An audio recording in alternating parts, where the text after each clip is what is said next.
27 November 1907 সালে জন্মগ্রহণ করেন ভারতের প্রথিযশা কবি হরিবংশ রায় বচ্চন।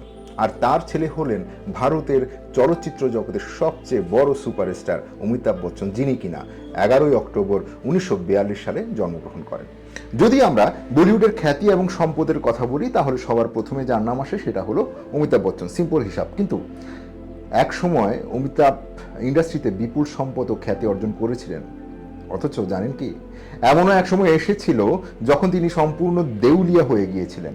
ঋণের ভারে এতটাই ক্লান্ত ছিলেন যে নিজের বাড়িও ছেড়ে দিতে হয়েছিল, ব্যাংক পুরোটা নিয়ে নিয়েছিল।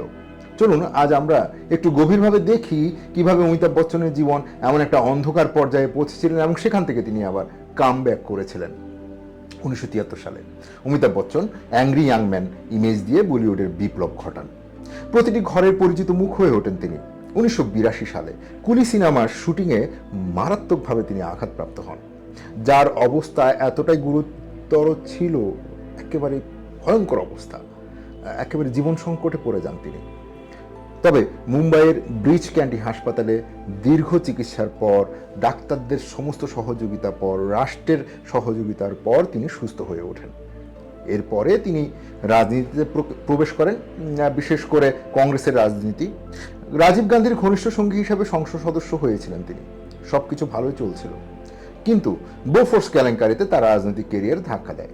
বোফোর্স কেলেঙ্কারিটা সেই কেলেঙ্কারি যেটা কিনা ভারতের একটা অনেক বড় একটা কেলেঙ্কারি, যেটা কংগ্রেস খুব বাজেভাবে করেছিল। সেটা হচ্ছে ইতালির সাথে একটা অস্ত্র চুক্তি নিয়ে বড় রকমের একটা কেলেঙ্কারি করে এবং সেখানে অমিতাভ বচ্চন একেবারে ফেঁসে যায়। এই কেলেঙ্কারির পর তিনি রাজনীতি থেকে সরে দাঁড়ান এবং আবারও বলিউডে ফিরে আসেন। তবে তার প্রতিকূলতা এখানে শেষ হয়নি। 1995 সালে অমিতাভ বচ্চন প্রতিষ্ঠা করেন তার production company Amitabh Bachchan corporation limited, ABCL, যার সংক্ষিপ্ত নাম।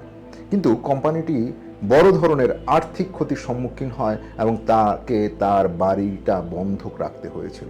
তার সমস্ত ব্যাংক কলাপস হয়ে গিয়েছিল, পকেটে একেবারে কোনো টাকা পয়সাই ছিল না। তার কেরিয়ার যখন একেবারে ক্রমশ ম্লান হয়ে যাচ্ছিল, চলচ্চিত্রগুলো বক্স অফিসে একেবারেই সফল হচ্ছিল না, ঋণের ভার বাড়ছিল। কিন্তু 2000 সালে হঠাৎ করে তিনি একটা সুযোগ পান, যেটা কিনা টেলিভিশন শো অনলি, আর সেটা হচ্ছে কৌন বনেগা ক্রোড়পতি, KBC, যেটা 2000 সালে থেকে শুরু করে এখনও চলছে। এবং সেখানে তিনি শোয়ের হোস্ট হিসাবে, উপস্থাপক হিসাবে কাজ শুরু করেন এবং তখন তার জীবনের মোড় ঠিক তখন থেকে ঘুরে যায়। KBC শোটি ব্যাপক সাফল্য পায় এবং অমিতাভ বচ্চনের কেরিয়ারে আবার সাফল্যের চূড়া পৌঁছায়।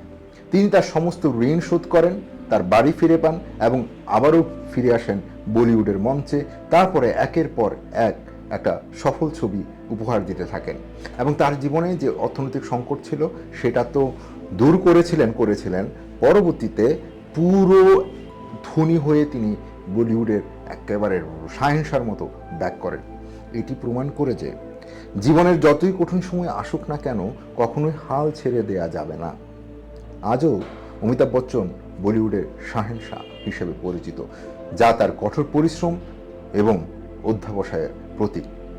তো আপনাদের এটাই হচ্ছে সবচেয়ে বড় বিষয়, যে হাল ছেড়ে দেওয়া যাবে না, অপেক্ষা করতে হবে, ধৈর্য ধরতে হবে এবং উপরওয়ালার উপর বিশ্বাস রাখতে হবে, ঈশ্বর ভগবান আল্লাহর উপরে বিশ্বাস রাখতে হবে, সৃষ্টিকর্তার উপরে বিশ্বাস রাখতে হবে, আর কঠোর পরিশ্রম চালিয়ে যেতে হবে।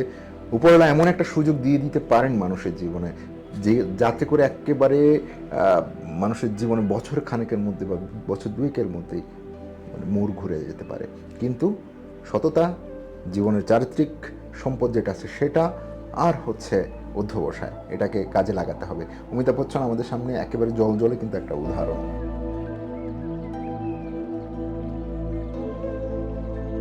আপনার মন্তব্যে অবশ্যই জানাতে পারেন প্রিয় অমিতাভ বচ্চনের সিনেমা কোনটি। ওকে, থ্যাংক ইউ ভেরি মাচ।